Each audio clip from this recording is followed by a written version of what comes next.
Okay, well, I think because we only have a real hour together, let's get started. It's great to be here with all of you. My name is Nora Benavides. I am the Director of U.S. Free Expression Programs at PEN America. I want to first welcome all of you to Navigating the First Amendment and Misinformation. We've had a really tremendous showing, and the audience here is really pretty big. We're live streaming this on our Facebook page. And while your video and audio are both off as default as attendees, we will be eventually posting this video on our YouTube page as well. So we're not going to be sharing any information about attendees, but we are really excited to offer this workshop and about topics that I believe everyone's asking about. So, I first, of course, want to welcome all of you. I also want to thank our partner in this event, the Every Library Institute. They have been an absolutely tremendous partner of PEN America's for almost a year now, and we've put together a long series of programs, this being the first in 2021. So in many ways, we're thinking about this as the new year of our misinformation, our media literacy, and our work with educators. It's really wonderful to have so many librarians as part of our constituency at PEN America and to be partnering with all of you. So I want to give a special shout out to Every Library, to Patrick and our colleagues there. I first want to start with a little bit of a roadmap of what we can expect today. So I'd like to get started and let's see. It sadly isn't letting me share my screen. I'm hoping maybe that one of my colleagues might be able to share the presentation.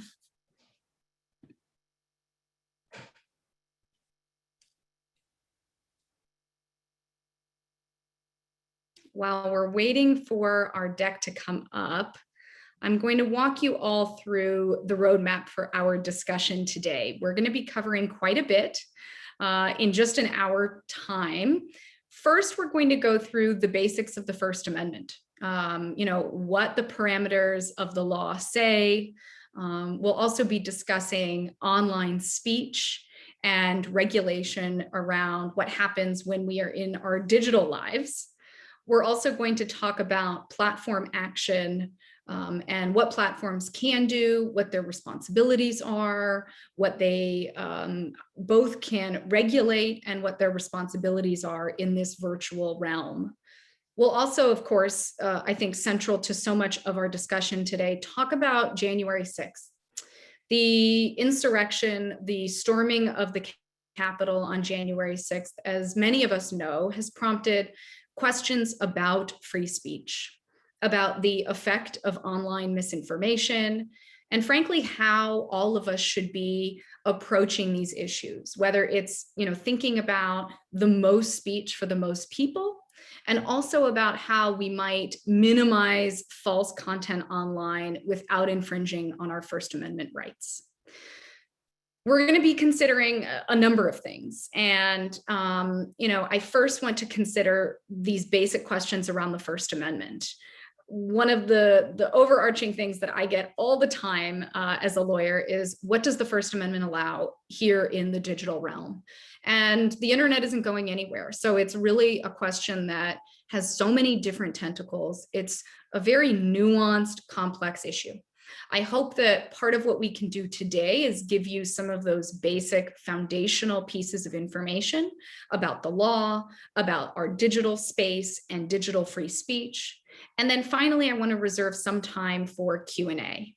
So we can go to the next slide. You'll be able to just take a look at, here's our roadmap for the day. By the end, we will be closing out with a brief survey. Can we go to the next slide? So to give you just a little bit of background as to how PEN America came to work on these issues, we were founded, and I'm not going to give you a history lesson, but we were founded almost 100 years ago, right after World War I, by a set of writers who around the world came together concerned about how words could be used, potentially manipulated for personal and political gain. And really, our mission has always been to defend the freedom to write and the freedom for people to come together, to discuss issues, to share their words. And we've really been a membership organization from the beginning, both of writers and allies. And we work at this intersection of literature, human rights, and free expression. Back in the 1940s, we actually wrote and sort of looked at what our mission would be, kind of evaluating for the era. And that was, as you know, almost 70 years ago now. And what we found was that one of the most concerning issues was what we referred to in our charter as mendacious publication, deliberate falsehood, which is really the ability to wield language and narrative for different goals. And I often think about how relevant some of that feels today if we were to think about what free expression under threat in the digital age looks like. We see so much, both, I think, misinformation as well as lack of information, lack of education about certain issues around free expression and the First Amendment. And so this training and workshop today is really one piece of our hoping to help educate people about what free expression under threat looks like. We work on press freedom issues, censorship of writers. We consider protest rights, and of course, issues in the digital realm. And, over the years, we've kind of dove into all of these different issues, but I have to say that the events over the last many months have felt like a confluence of so many different threats, both offline and online. And so part of today is really to be able to just begin making sense of this together. And what we look forward to is doing more of these types of programs, thinking about how those of you who are educators can actually be providing programs in your communities, how others, whether you are community leaders or other influencers, the everyday people, my friends and family, other people's friends and family, how we integrate these topics into our everyday lives. So I want to dive in and begin with the basics of the First Amendment. The First Amendment protects 5 basic freedoms, and we can go to the next slide. First, this is freedom of religion, freedom of speech, freedom of the press, freedom of assembly, and the right to petition the government for redress. That is essentially, if you feel somehow you've been wronged, the ability to go to the government to be heard. What the First Amendment does is prohibits government regulation that would be somehow a restriction on speech based on the viewpoint of that speech. And you may have heard phrases or terms like viewpoint discrimination or content neutral restrictions. That's really the premise that the government cannot pick and choose speech that is acceptable based on the content of what someone is saying. So that means federal, state, and local government cannot restrict people's speech based on what they say. And that's true for people online and offline. So I figured we could maybe start with some of the offline real world implications of what the First Amendment means, and then we can talk about online speech. The First Amendment was, as I mentioned, created to protect against government overreach. And it's funny, I often think also of this arm, you can see here in the image of coming in, that the government's overreach would be something where they inappropriately regulate our open exchange, our free expression ability to speak, to receive, and to listen to others, and to just engage in discourse. In practice, what are these rights? Well, I think they could be your First Amendment right to stand in a public park. It could be your right to stand in that park and pass out flyers promoting your band or another piece of your writing. It could be your right to wear a t-shirt with some kind of insignia on the front. It could even be your right to wear a t-shirt or a jacket that has curse words on it. Even if someone finds that offensive, that could be your right, and those are your speech rights to wear the t-shirt. It could also be a journalist's ability to write an opinion article about a controversial issue, and to do so without fear of retaliation by the government or some kind of restriction based on what they are saying. Again, these are the instances in which you have the ability and the right to go out into the public view and say what you think, make your opinion known for whoever listens. It's other people's right to then listen to what you are saying, and for us to engage in dialogue. Over the years, PEN America has defended the First Amendment rights of our own members. And I mentioned at the top, we're a membership organization. We have a little over 7,500 members around the country. And we've defended their rights in a number of contexts, from defending a free press against censorship by the government to supporting equal assembly rights for protesters, so that people are not retaliated against for what their cause is. But what's important to keep in mind is, one, limits to our First Amendment. And there are some exceptions. The Supreme Court here in the United States has carved out several exceptions to the First Amendment. And unfortunately, we can't go through all of those today in detail. But we're going to be talking quite a bit about this concept of incitement. And so I want to make sure that we talk enough about the definition of incitement. This is one of the exceptions to the First Amendment. And really, I want to make sure we have that definition front and center. Incitement speech is when someone encourages lawless action, and that lawless action is imminent and likely. If someone, let's say, says something that incites others, their words are not constitutionally protected by the First Amendment. So from there, I think we have at least a minimal understanding that the First Amendment protects these 5 basic freedoms, that in the real world, there are certain things we can do, we can express ourselves, we can assemble, journalists can write freely and should be able to, independent of regulation by the government. And when governments do place regulations on our speech, there are ways that they must do so that are content neutral. Often that can mean limiting only the time, the place, and the manner in which people speak. So a real world example is a protest. If you want to be protesting at 4 in the morning in a neighborhood and you anticipate doing so for hours with a bullhorn, that could be the kind of situation where government would have an interest in saying, well, you know, you do have the First Amendment right to assemble as a group, but we need to regulate the time, place, or manner in which you're doing that, so that it is not in the middle of the night or in a loud way that is disruptive of people's sleep.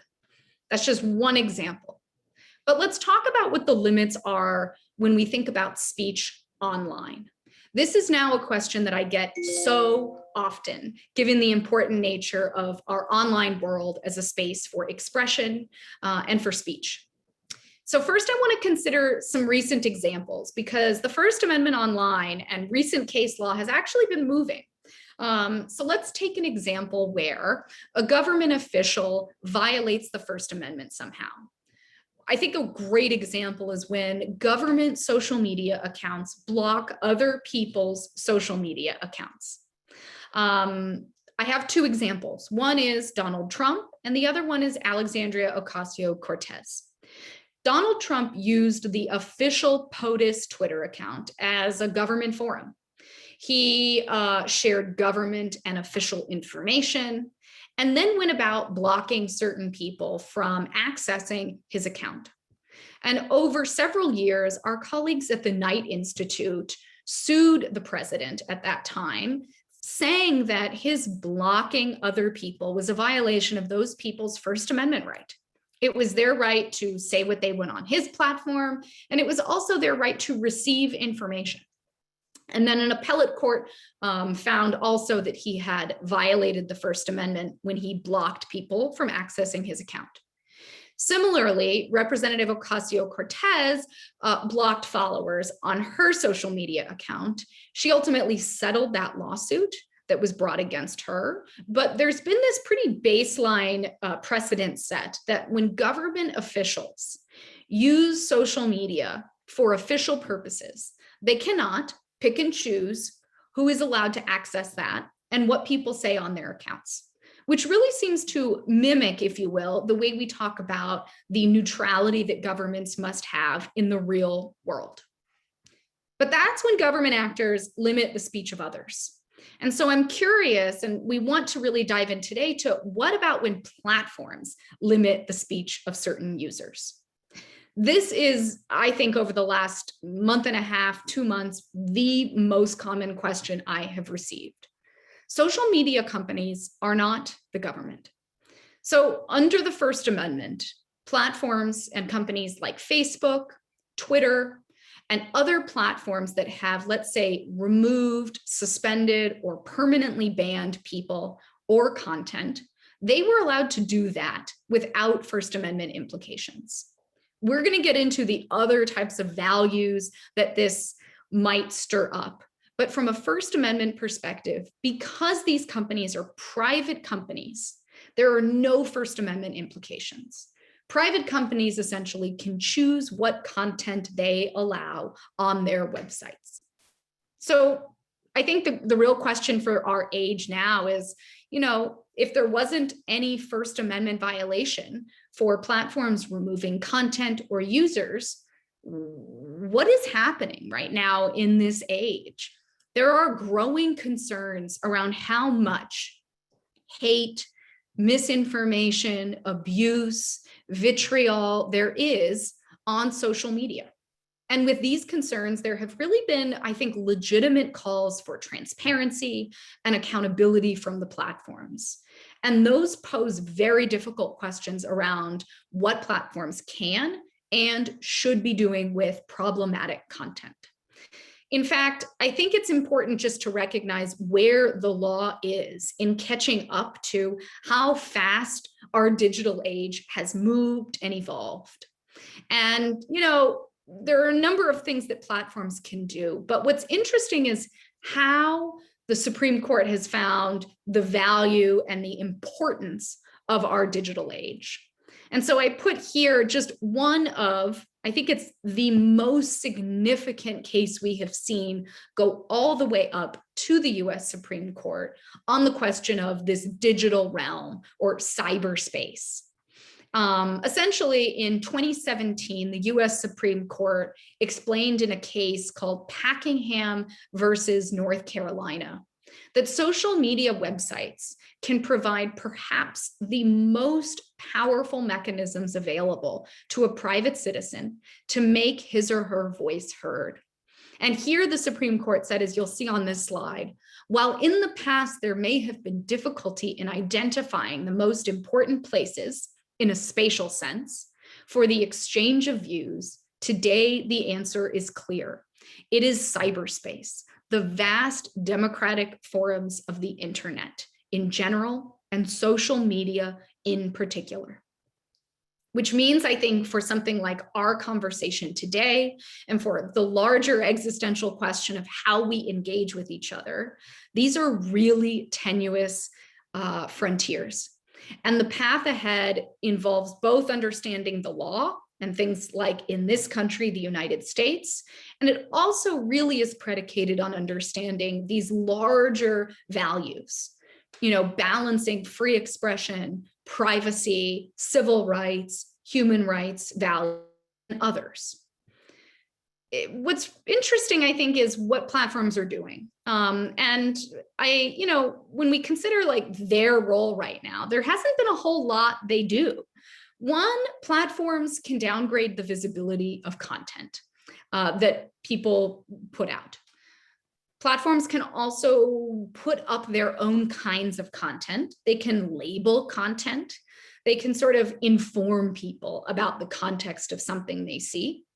And then platforms can, of course, remove content. They can suspend or remove accounts, not just content itself.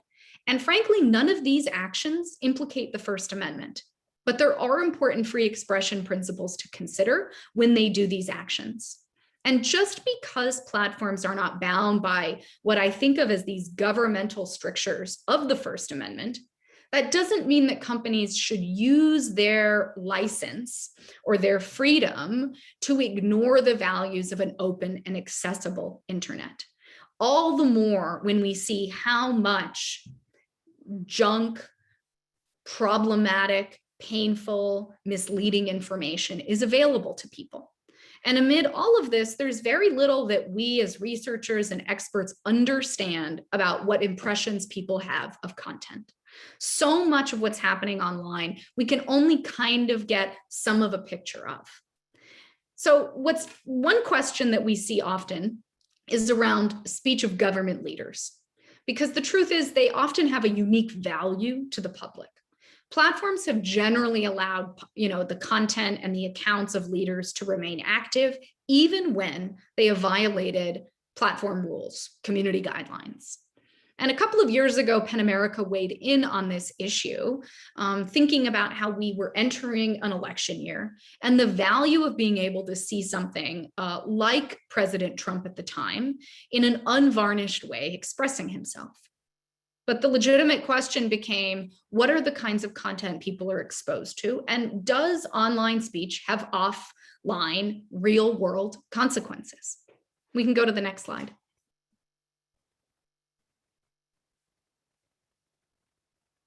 Sure enough, what we have seen over the last several months is a rise in misleading narratives, conspiracy theories around both the election and other issues of our time, ranging from the pandemic.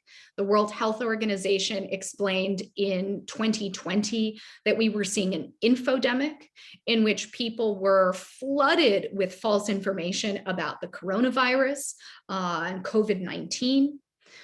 In the wake then of our November 2020 election, we saw Donald Trump use our legal system to try to invalidate the election results, which placed Joe Biden as the presidential winner. Many of those lawsuits were, of course, predicated on information and facts that many election officials in these states said there was simply no evidence of widespread voter fraud. And then there have been claims that Democrats engaged in this massive systemic fraud system. And that was not just a story or a narrative promulgated by then President Donald Trump. It was something pushed out by many people online. And the problem in pushing back against this is that it's incredibly difficult. In so many areas of our work at PEN America, we don't just look at the free expression and First Amendment issues that I've spoken about until now. We also try to consider the ways that people exist in their own ecosystems and how do we communicate with each other. When you or I or our friends and our family see very different types of content, different facts, if you will, and people then base their attitudes, their behaviors, their voting preferences, the things they share on what they're seeing. So let's talk a little bit, if we can go to the next slide, about putting all of this in very specific context. Here is just a bit of what we saw during the presidential election timeline. So much of this, and part of why I included this slide, is from our colleagues at the National Task Force on Election Crises, a bipartisan coalition of experts who put together really in the lead up to the election, what could we anticipate afterwards? And I would draw your attention to January 6th, which before what we now know as the storming of the Capitol, January 6th is the joint session of Congress. Congress opens, as you may know, its electoral certificates from the states, from all of the states, then looks at, considers the various objections that elected officials may have towards those certificates. They resolve those disputes and ultimately will certify the results, effectively claiming who has won the presidential election. Will you go to the next slide? So what happened on January 6th and the days leading up to it? Well, many people have spoken, and I'm sure you read about what people describe as Donald Trump's incitement of violence. We're going to talk a lot about the sort of legal definitions here and the very narrow ways that incitement means something, and did what Donald Trump say rise to the level of incitement. So there are many pieces of this. Let's sort of first discuss how it began. People who gathered on the National Mall on January 6th, listening to Donald Trump and other speakers. There was a rally that Donald Trump spoke at, a number of other officials and sort of dignitaries, and people gathered. They came together. And I would say that this was absolutely protected First Amendment activity. This is sort of a large demonstration of people. And before anyone stormed the Capitol or really kind of displayed aggressive behavior and confrontation with law enforcement, this was just a rally. And we have to understand that there were ways that people have tried to push whatever happened into one category, and that people gathering in the National Mall with a permit to do so and to walk toward the Capitol were exercising their free speech, their ability and freedom to assemble. And then something happened. The minute that demonstrators began surrounding barricades, breaking windows to enter the Capitol, resisting orders from law enforcement to retreat, and generally escalated their encounters with police, the protected activity or this peaceful protest turned into something else, which was not protected by the First Amendment. And there was really, I can't say a single moment, but an escalation of the situation.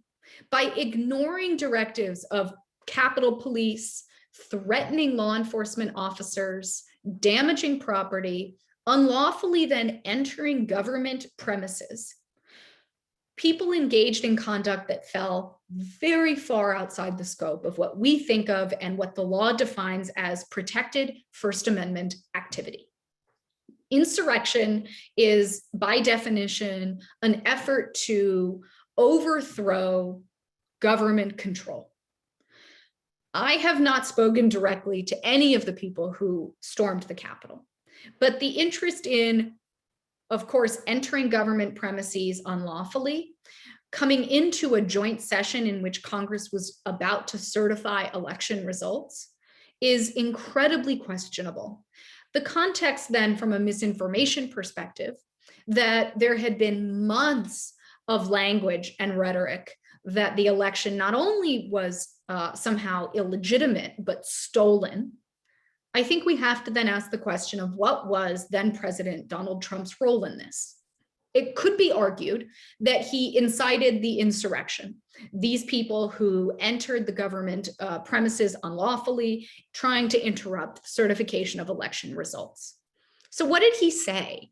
In that rally at the National Mall, Donald Trump told the crowd, if you don't fight like hell, you're not going to have a country anymore.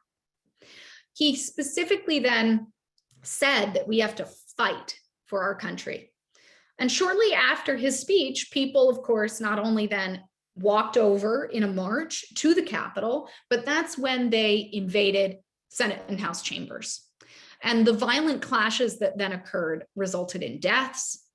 I think there's sort of this gut instinct when you hear that description that the language around if you don't fight like hell, you're not going to have a country anymore, seems inciting, that then people turned around and engaged in lawless action. But one of the questions is that there is a very narrow definition of what incitement means legally. And there have been so many researchers that dive into all of the ways that Donald Trump's statements and tweets can be read, that in many ways it was glorifying extremism. But in a consummate kind of caution, I also think it's important to weigh how the legal definition is one that we do not want to create larger boundaries around to be able to legitimize that somehow Donald Trump actually was engaging in incitement. And, it's interesting, the standard for incitement is, it's very stringent. It requires intentional advocacy of violence, and the violence be imminent and likely. Those are all questions that I continue to ask myself. I think that the attempts at impeachment further explored, as many of us know, what that definition of incitement meant. Can we go to the next slide? So in the wake of all of this, I don't think we have any resolution, of course, on many of these issues. But let's talk about what the platforms decided to do. We've talked a little bit about the First Amendment, of course, and we've talked about how many of us have the right to say what we want. There are exceptions to the First Amendment, one of which includes incitement. And so if, in fact, Donald Trump was inciting the insurrection and the unlawful entry by people into the government to interrupt certification of election results, I think the question is, if there was no accountability legally, what about accountability on our platforms? As we know, platforms have an important role to play in the way we connect with each other and the way we both express ourselves and listen to others. I think in no uncertain terms, Donald Trump has contributed to a kind of cacophony online. And in the hours and the days that followed January 6th, the platforms took a number of actions. And I won't go through every detail, but so many of these actions were very quick, intended to tighten and secure their platforms. Of course, there were so many people calling for accountability earlier than January 6th. And I think it's always important to flag that experts have been speaking out, calling for accountability in ways that many say the platforms were doing too little, too late, that all of this could have been prevented. And in many ways, those are legitimate claims. There are also the problems of overcorrection, and often what I think of as moderation theater, that the efforts after a crisis to tighten and secure virtual spaces are met with extreme crackdowns and account shutdowns. So let's talk a little bit about what those are. So Twitter shut down a number of accounts, YouTube shut down, Facebook shut down. All of these three platforms removed Donald Trump's video in which he spoke out after people stormed the Capitol. Then Facebook and Instagram banned Trump on January 7th indefinitely. Of course, we know that Twitter permanently suspended Donald Trump's account. Other platforms like Twitch, TikTok, YouTube all came in. YouTube contained many videos around a hashtag Stop the Steal, which speaks to the Stop the Steal of the election. It was a campaign run starting in November and through January 6th.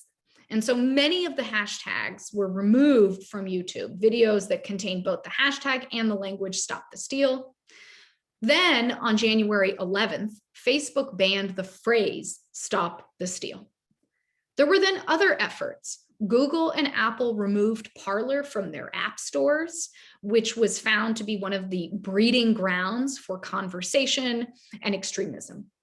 Eventually then Amazon completely shut off Parler.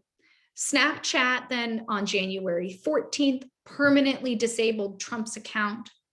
Reddit banned the subreddit group of Donald Trump. Twitch disabled Trump's channel. Shopify and PayPal have said they will not sell Trump merchandise, and PayPal has deactivated some of the Trump supporters. I think in summary, this is just honestly a domino effect. All of these platforms came out after January 6th and in the wake of people storming the Capitol to crack down on the hashtag, limit Stop the Steal content, shut down Donald Trump's accounts on various platforms. Did this have any effect on the content and quality of our social media platforms? That is an excellent question. And research from a group called Zignal Labs has reported that conversations about election fraud dropped from 2.5 million mentions to 688,000 mentions across several social media websites and platforms. That drop in the week after Donald Trump was banned from Twitter. Signal Labs found that the use of the hashtags affiliated with the storming of the Capitol also were reduced considerably in the week after Donald Trump was removed. Essentially, I think that means content that had been somehow hateful, misleading, inciting, the kinds of content where people were riled up clearly went down, and conversation around election fraud also went down. But I think there's another question here, which is, does the removal of these accounts, of these hashtags and other content infringe on people's rights? Well, first of all, it is not First Amendment censorship because, again, these are private companies. However, do people have a right to believe their own falsehoods or conspiracy theories? Honestly, platforms are really in a kind of what we call at PEN America social media state of emergency. There are justified removals, absolutely. And at times, that's the kind of thing that you need to have laser-like and exacting precision on. But then there are other instances in which, after emergencies, when free expression and human rights can, reach some greater equilibrium, they often continue to get downgraded in the name of security. And what we saw in the days after January 6th was actually that there were suspensions of legitimate accounts. An example was the People's City Council LA, a Twitter account that was swept up in all of the actions when Twitter decided to crack down on so much content. And this is part of why we talk about moderation theater, that performative response, where to appear incisive and responsive, platforms sweep up content, sweep up hashtags, sweep up accounts. And honestly, I think in many ways, it's a game of whack-a-mole, trying to, in an immediate crisis moment, respond quickly to seem responsive. And frankly, a lot of these conversations have actually migrated from social media to text, to encrypted messaging apps, to email. And it's incredibly difficult to quite know on those forums how people are discussing, what they are discussing. And so there's still this lingering question of how effective moderation is in these crisis moments. And do the platforms have some additional role to play? We really can't permit coordination of violence and insurrection online or offline. And yet there are still just these difficult and complex issues at play of how do we maintain or create an internet that is somehow healthier for people to engage, to be stimulated, that doesn't simply result in more harm, more hate, more lies. And distinguishing, protected speech online from other speech can be really tricky. We can go to the next slide. This really brings us to why we have come to believe that the threats to free expression posed by misinformation and disinformation are really existential ones for society. We started looking at PEN America at these issues in 2017 in the wake of the 2016 election. And of course, I'm not going to read to you what we found in our very first report, but we examined what we at that time called fraudulent news. We've since adapted and evolved and consider these questions around mis and disinformation.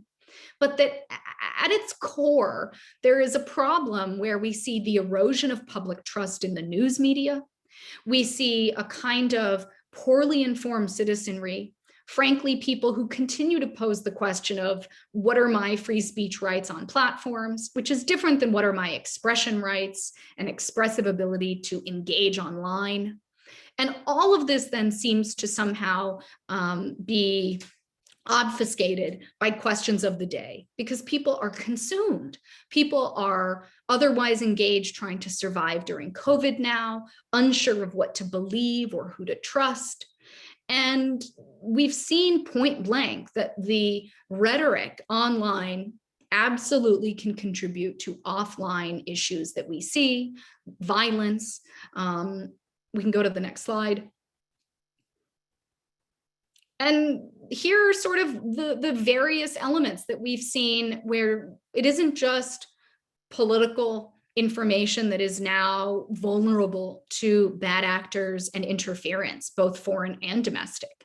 There are other areas, whether it is COVID and the pandemic, or the ways that protest narratives and their coverage have been infiltrated by bad actors, or of course, election-related content. All of this is sort of coming together where we exist mostly in a virtual realm now. I don't know about you, but I've spent most of my day since 7 a.m. in the virtual realm, connecting with people, my colleagues and others. And part of what we are all asked to do now is make sense of everything we see online, which is a huge ask of humans. We can go to the next slide. And one of the reasons that we have been so focused on misinformation is in hoping to, help people understand solutions. There are platform solutions and platform policy issues around what platforms can and should be doing to regulate, to reduce visibility of content, to also inform users. There are then other regulatory questions which we can discuss around liability of platforms when government attempts to regulate social media companies, for example, in some way to protect users front and center. But at the end of the day, there have to also be human solutions. We can't just have policy solutions. And so one piece of our work is around media literacy, hoping to train the public to identify misleading content online and to really understand the threat. This is the kind of hybrid of our work on the legal front, as well as in our work on the policy front, how we can empower people as online users to think about their digital experience. This is not going to solve everything, but it is one piece of the very interdisciplinary way that we approach our free expression online, and the way that we defend free expression for the most with the least harm. And so we do a number of things with our media literacy work. Here's just an example of some of the things that we provide, where we work with journalists, we work with editors, and then we also work with educators and organizers to help people embed messaging on these topics in their networks. These are difficult questions. There's never the silver bullet that we want, where a one sentence answer solves all of it. So with about 15 minutes left, I would love to open it up to some of the questions that you might have. These will remain anonymous. I will read questions out loud and then respond to them. So with that, I hope we didn't blaze through too quickly. There's so much content to cover, but it's been really wonderful just beginning to have this discussion with all of you.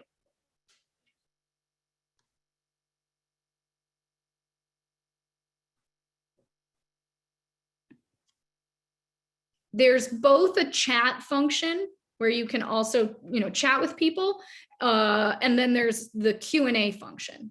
And the first question I see in the Q&A is, of course, if there's going to be a replay of today's event.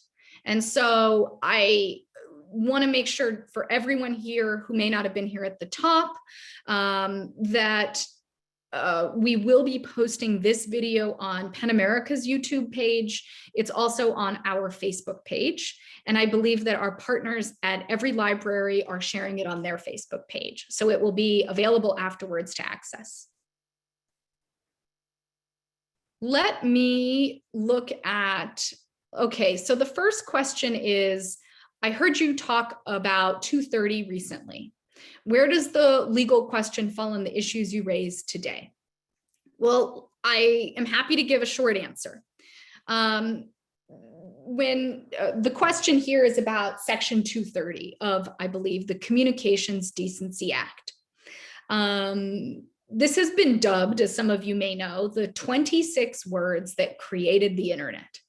And the words are: no provider or user of an interactive computer service shall be treated as the publisher or speaker of any information provided by another information content provider. Essentially, that means that the people and the platforms or companies that help create space for us to engage with each other are not liable for what we say to each other. Facebook and other social media platforms are those kinds of intermediaries where they make space for people, but are not speaking themselves. And Section 230 largely creates immunity, legal immunity, so that platforms cannot somehow be liable for what others do on their platforms. What's interesting is that, while some people will say social media companies violate their constitutional rights by taking down or, their posts or suspending their accounts, the companies also argue that it would violate their free speech rights if government tried to regulate their decision about what to publish on their sites. And so the question of what happens with Section 230, in no way can I solve now in the next 12 minutes. But it's an issue that a number of legislators in Congress are considering. A number of new pieces of legislation have been introduced. And it's an area where PEN America does quite a bit of work, both on the Hill and in our communities, to help people understand what Section 230 is.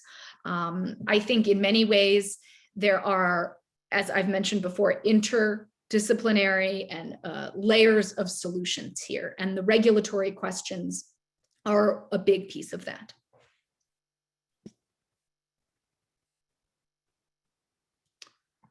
I have a question here about how do you recommend engaging with someone personally when they are caught up in conspiracy theories and misinformation? It's an excellent question. And because of time, I would love to dive in more, but we will put in the chat a link to a guide that we put together that begins to help people walk through this question. I have to say, this is the most common question we get in our misinformation work. People always want to know how to engage with others. And so we've listened to people, and to that question being so common, I think that there are a number of ways. You'll see that we just put in the chat our how to talk to friends and family who share misinformation tip sheet. It's available in English and Spanish. And what we do is try to walk people through both the tactical things, like, do you comment publicly on someone's post? Do you privately send them a message? We know that when you engage with posts on social media, that can increase the visibility for other people to then see someone's post. So often you want to be really thoughtful about, maybe I won't actually post publicly, but maybe I'll send my friend a private message. Those are tactical, like very practical issues. There's also the way we engage with people, how we do so with empathy, and to try to really call them in, not just antagonize what their views are. Oftentimes when we aggressively confront people, and I've seen this in my personal life, when I try to tell people what the facts are and that someone's wrong or they hold a different set of facts that are not accurate, that really doesn't ever land. And so the work takes time. The expression sometimes I use is that truth takes time, that it takes a period of empathy and dialogue to ask people what their underlying values are, why they believe something. And I think that, the balance is understanding how long you're willing to commit to something like that. When you engage with someone that is caught up in or believes a kind of conspiracy theory, it's very valuable to try to do so. At times, it also isn't going to happen overnight. And so sometimes the best you can do is be a credible resource for other people, to be able to explain your situation, to be able to walk someone else through. Here's how I learned to fact check things. And just giving them resources and an ear is a way to open up dialogue instead of the kind of combative posture that we're often on now on social media.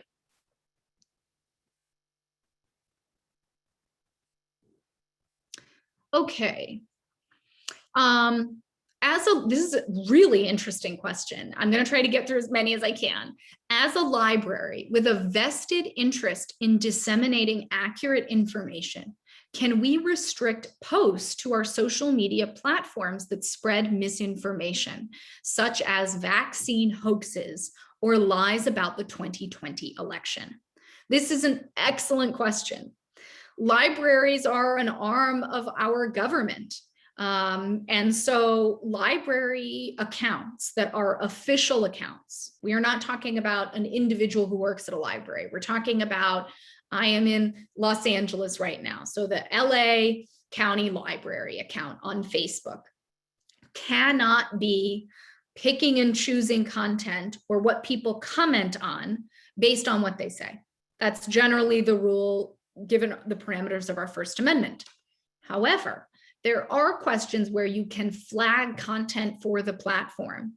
And what that will do, hopefully, is allow the platform to either inform other users of resources to make sure they're fact-checking content, or the platform may take its own action in limiting those posts. It is a very difficult question, because I think intuitively what you want to do, and part of why we work with librarians is because we know that libraries have this vested interest in being a vector for credible information. And yet, because you're a government account, your social media cannot pick and choose the content that others are posting on your account. However, what you can do is, if you do know some of these individuals, if you are interested in hosting your own programs, you can begin posting your information, the ways that you as a library fact check websites, or the ways that you consider what credible sources look like. Those proactive measures are ones that, again, can kind of help open up an opportunity to engage with people. And so if you want to comment directly on someone who has posted on your platform account, you're more than welcome to do so. But I always recommend doing so in a way where you think carefully about the other person's viewpoint, and that being called out often has a counterproductive element to it. I will add one final thing on that point, that we are doing a number of programs this year with libraries. We will be doing more with the Every Library Institute on a lot of these issues. So diving into the question around what can librarians do on social media, what can you do in your programming with your patrons and constituents? Is it as simple as creating a flyer for library patrons, or bigger programming? We'll dive into a lot of that. So please, please stay tuned if you want to join us for one of those trainings. Those will be really tactical trainings. Let's see.